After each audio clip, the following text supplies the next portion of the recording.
Good morning, I'm the Hooded Lid and welcome to my channel. If you've never been here before, I'm hooded and I have a hot mess underneath my eyes.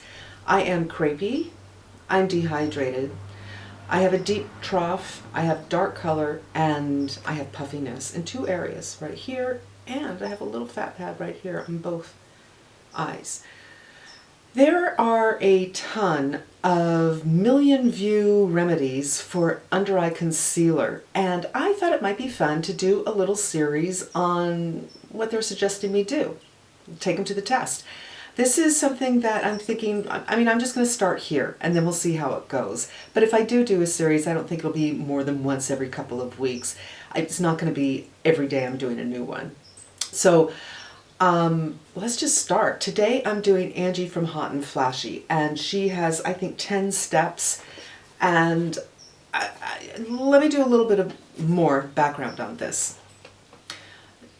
There's more than one kind of hooded lid. I recognize that and understand. Some people are hooded in the center and they're not hooded on the end, so they can do a wing liner. Some people are a little bit hooded in that they don't have a deep crease. They can't see their socket, but they're not as hooded as, for instance, someone like me. There's varying degrees, and the under eyes are the same way. There are varying degrees of darkness. A lot of women think they have darkness under their eyes, but I think they could do well just putting their foundation under their eyes and they'd be fine. A lot of people think they have puffiness, but they haven't met these bags. You know what I mean? It's all relative. I know that there are, no doubt, women who have deeper troughs than I do, more puffiness than I do, more lines than I do, more crepiness than I do, but I think my case is a lot more than the people I see on YouTube doing remedies. So I want to take those remedies out for a ride. If you want to see that, keep on watching. First of all, she says to moisturize your under eyes. I do. I usually bring my moisturizer and all my serums around my eye area, and she recommended this CeraVe, which I happen to have, and I put that on. The second thing that she suggested is to use a tinted SPF that is mineral-based under your eyes. Right off the bat, I'm going to disagree with her because I have never met a mineral sunscreen that isn't drying. And this is where the whole YouTube thing kind of diverges from real life. There are many people who are my age who just have oilier skin, and many people who are younger than me that just have dry skin. The mineral sunscreens that Angie has recommended, I've tried several of them, and I find them to be extraordinarily drying. Within an hour of putting them on, and sometimes much sooner, I can feel my skin tighten up, and that tightening feeling is indicative of drying. So I have no desire to put a physical under my eyes. I have two physicals. I have the Australian Gold, which is tinted, extraordinarily drying. I just don't think it's a great idea to put that under my eyes, and even for the sake of this experiment, I'm not going to. I put my regular sunscreen. Today I used 2 Korean sunscreens, and when I put it on my face, I also got it under my eyes and my lids. She also recommended something called Color Science. Color Science is made exclusively for under eye use. It is salmon in color. It is a physical sunscreen, and it is $70. That's no. Sorry, I'm not going to do it. Angie says not to put your foundation underneath your eyes. Now, I put my foundation underneath my eyes all the time, but let's go ahead and do some foundation. Boop, boop, boop, boop. The reason I put foundation underneath my eyes is because foundation is 99% of the time lighter in texture than concealers. And sometimes covering up my darkness I just don't think it's a realistic goal. Evening it up and making it a little bit less is a goal I think I can achieve. And I can oftentimes achieve that with my foundation. So oftentimes I kind of forget to put my under eye concealer on. But it's worth noting, you guys, there are some techniques that are kind of rampant on YouTube and accepted as the correct way to do things, and there is no correct way of doing things. And There are professional makeup artists like Bobbi Brown, for instance, who puts on concealer first because she feels that if you have a lot of darkness under your eyes, you think you need a lot of foundation on your face, and oftentimes you don't. So she likes to first do the concealing under the eyes, and then you can get a better idea of what's going on with the skin and if you really need a full coverage or if you really need something all over your face. Maybe you just need foundation in your redder areas. So here we go. I've got some foundation on. I have not done my under eyes. That is step one that I'm doing that's different than my usual. Then she says, put a primer underneath your eyes. Now, I have never considered this. I'm not a primer person in the first place, so I can see why I wouldn't consider it, but we're going to give it a try. She suggested the Laura Mercier because it's light. This is the Laura Mercier Radiance, which you kind of don't want, but it's all I have. So I managed to get the teeniest bit of my foundation under my eyes. So it's already going to help me out. But I didn't do it on purpose. She said just to take a teeny amount, taking that teeny amount on both fingers, you can hardly even see it.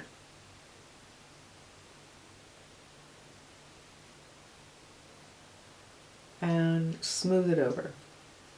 So there you go. I just put the slightest amount. You can't even see the radiance in this Radiant primer on my eyes, the teeniest bit. Next she talks about emollient versus light concealers. That's a tough one and an easy one for me. The ones that come in a pot, MAC makes one, Bobbi Brown makes one.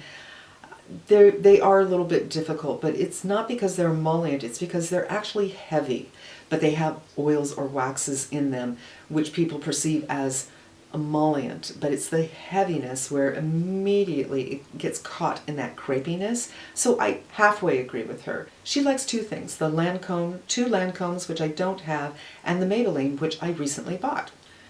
Now I've also heard somebody say that the Maybelline is very similar to the Charlotte Tilbury, I think it's called Magic Away, which I liked for its texture and its ability to cover, but it creased within 15 minutes right here where the thin skin of the under eye meets the thick skin of the cheek. And this one I kind of like. I wouldn't say this is light, I'm just saying that it's not emollient, because something that's light, that's very pigmented, I've never met one. If you have, let me know because I will try it. Dispense on the hand, so we'll do that, and pick up with a brush and put it on very specifically.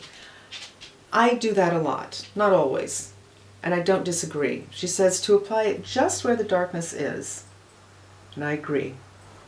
Or at least first start where the darkness is. And I have darkness right inside here as well. And I'm just going to do one side at a time.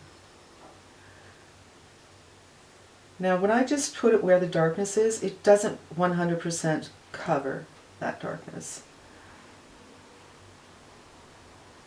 So I'm going to add a little bit more.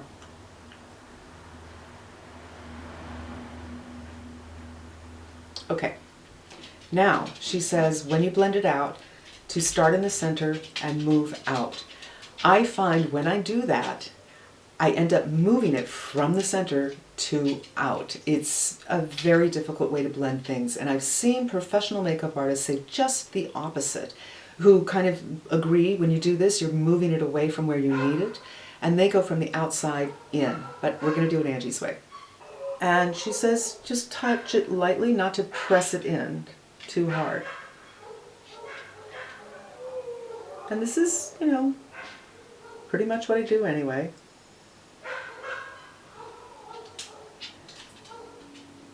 I'm getting very, very little results. Of note, if you are actually puffy right here, a lot of women think they are, but I actually am. Putting your concealer here just brings it forward more and looks it more puffy. So I really do want to and always try to keep it here. We're going to try to get a little bit more on to see if we can get some actual, real, serious coverage. So this is not something that she suggests doing, but I'm doing it anyway. And a very light touch.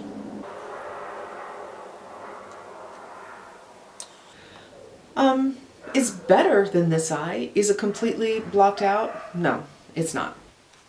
She says don't bring it all the way out to your crow's feet. I absolutely agree. She says don't use a lot. I absolutely agree, and that's what I've demonstrated here.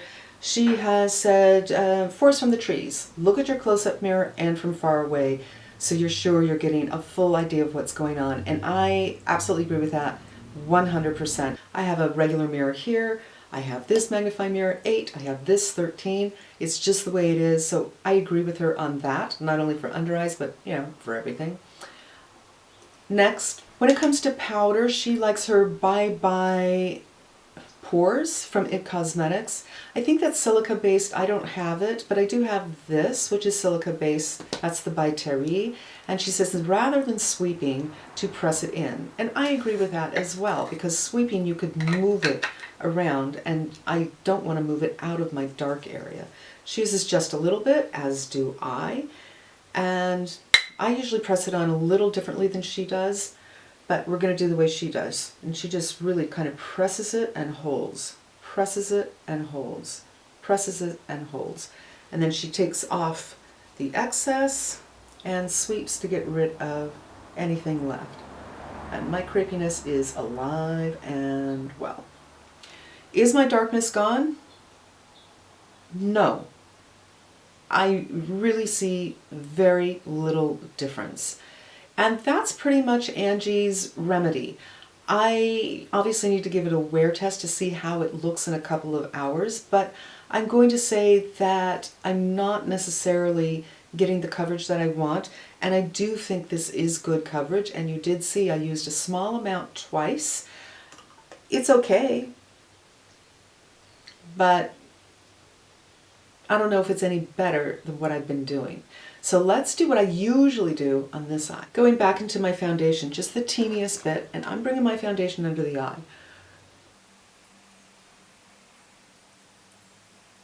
I'm going to pull this a little bit. So this eye, I have to say, is a lot more difficult than this eye. For some reason, there's an area right here that product just doesn't adhere to. But we're really going to look for darkness. So just that, honestly, I feel like these two eyes look pretty darn even just with putting my foundation under. Interesting, right? Now I'm going to take some of this again, dispense onto my hand, and I kind of pick it up like that. And put it very, very specifically where I have darkness. I should probably move this because the light is a little better on the other side. Maybe the light's not better on this side. I really feel I'm getting better coverage on this side than I am on this side, and I use the exact same product, but I put my foundation on first. I'm getting the crepey stuff on this side, even though I'm getting better coverage. And that could be because I skipped this. Let me pull you in and I'll show you what I'm seeing. Hi. All right, this side, there's no settling into these creases for sure, but the coverage is not good for sure. This side, the coverage is much better, but I'm seeing right here, it looks like it's kind of getting in that area already. I'm going to smooth this out and then powder it and see if that helps. It's not that the foundation, it's not that it's falling into the crepiness, it's just that it has become crepey. I mean, it is crepey. Little powder, far less than she's using. And press. Take off and swipe. Mirror be gone. All right, here's my conclusion, but you tell me what you think. The coverage right here is much better because first I put on my foundation. The coverage here, not so good, and I did 2 layers. For Crepeyville, let's go into this mirror. This side looks much smoother. Now, I think this is worth another test. Maybe I'll do it tomorrow. I'm back, it's the next day. I have foundation on, a little bit of blush, a little bit of lips, nothing under the eyes. So this is what I'm doing. Yesterday I put the Shiseido on here, but this eye is definitely more crepey and wrinkly underneath than this eye, so I didn't feel that I was giving it a fair test. So today I'm going to do that over here. On both eyes, I did do this, so I'm going to do it again. And put this underneath.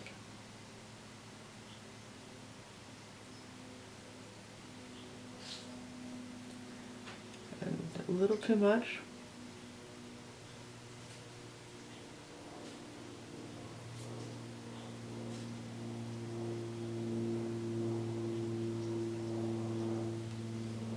All right, those are on.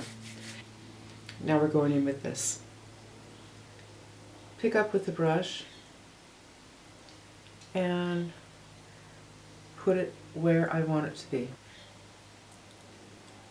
I'm going to pull my lid a little bit so I can really get it in that specific place.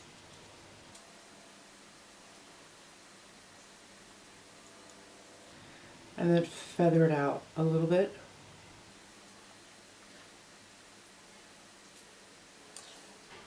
And now I'm going to blend with my fingers, as she says, inside out.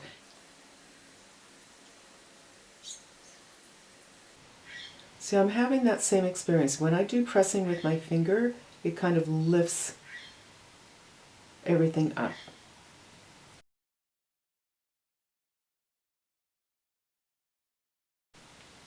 So there are areas where it just didn't adhere to. That happens a lot with this eye. And I'm going to go in with this side and do the Shiseido foundation. Just a little bit.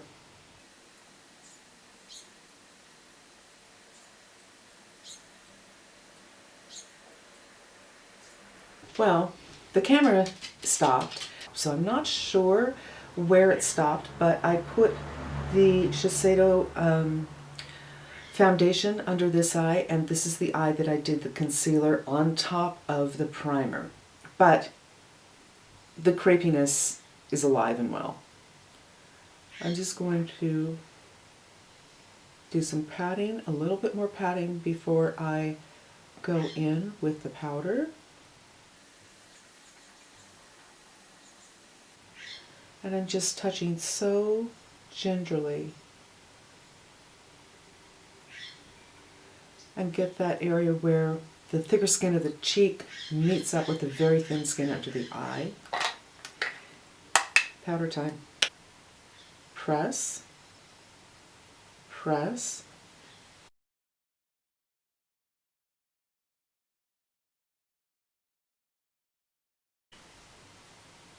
Let's move on to this eye, picking up the rest. And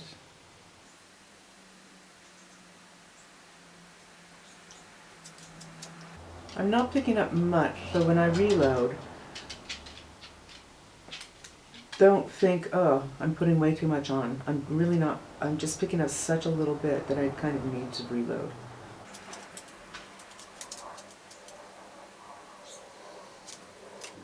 Okay. Now blend with my finger. I'm going to start with my pinky up here because it's a difficult area.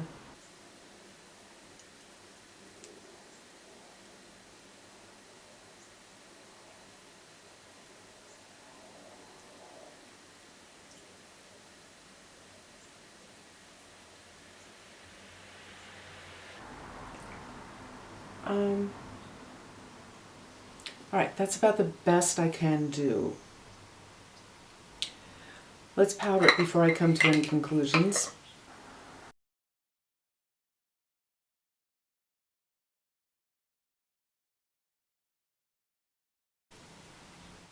Gonna move you in. The primer went on both eyes. This eye, I put my concealer on afterwards, blended it from inside out. This eye, I put some of my Shiseido foundation on, then I put on my concealer and blended it out. Both are powdered, and I'd say the coverage is decent on both of them. Really turned out nice on this side. I think that was kind of lucky. As far as the crepiness and the lines and whatnot, this, hi baby, this one isn't as bad as it was yesterday. So I'm thinking I might do one more test tomorrow where I blend instead of inside out from outside in, and that will wrap this one up. I'm back. This is day 3. I want to make this fast. I just want to try a different blend. I am going to put this on and then we'll get into it.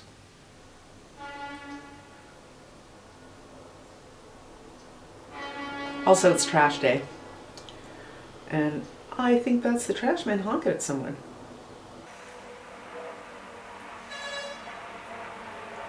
So I want to try just a different idea on the blending out, and I'm going to put it specifically where my darkness is.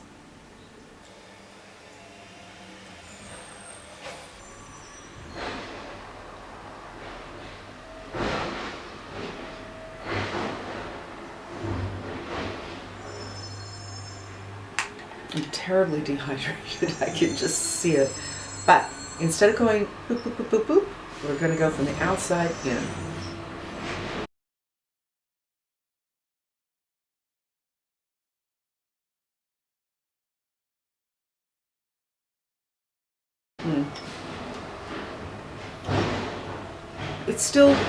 It's remarkably still splotchy in this area.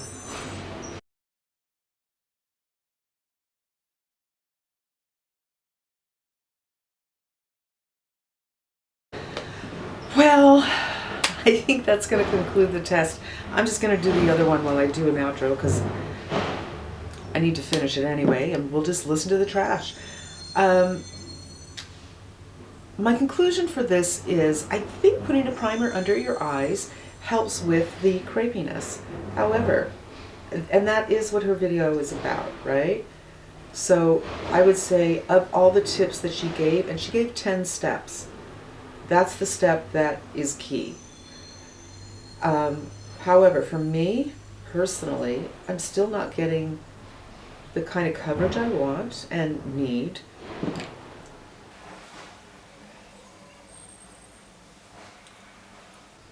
You know, so does it pass the crease test? Yeah, it really helped with creasing. Now, I still creased right here at the trough. You know, where that thin skin meets the thick skin of the cheek, that is not changed. But it didn't crease in these lines, but it didn't smooth those lines away.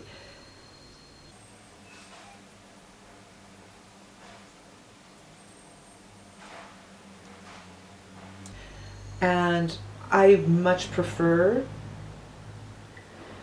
blending from the outside in. I just think when you blend from the inside out, you move the product off and over to the center where you're puffy, which isn't a fantastic thing. So that concludes my test of Angie's take on how to have a crease-proof under eye area. I think it's pretty successful, and I think it's just about this, something I had never even considered since I don't use primers in the first place. And I think it's something that I'll continue to play with. Thank you so much for being here. I hope you found it helpful. And if you have any ideas, I would love to hear them. But meanwhile, I am going to probably continue this series and look at some other million-plus views on how to do your under eyes, because not all of them work. Thanks so much for spending some time with me. I hope you come back again. And in the meantime, I'm wishing you a great day.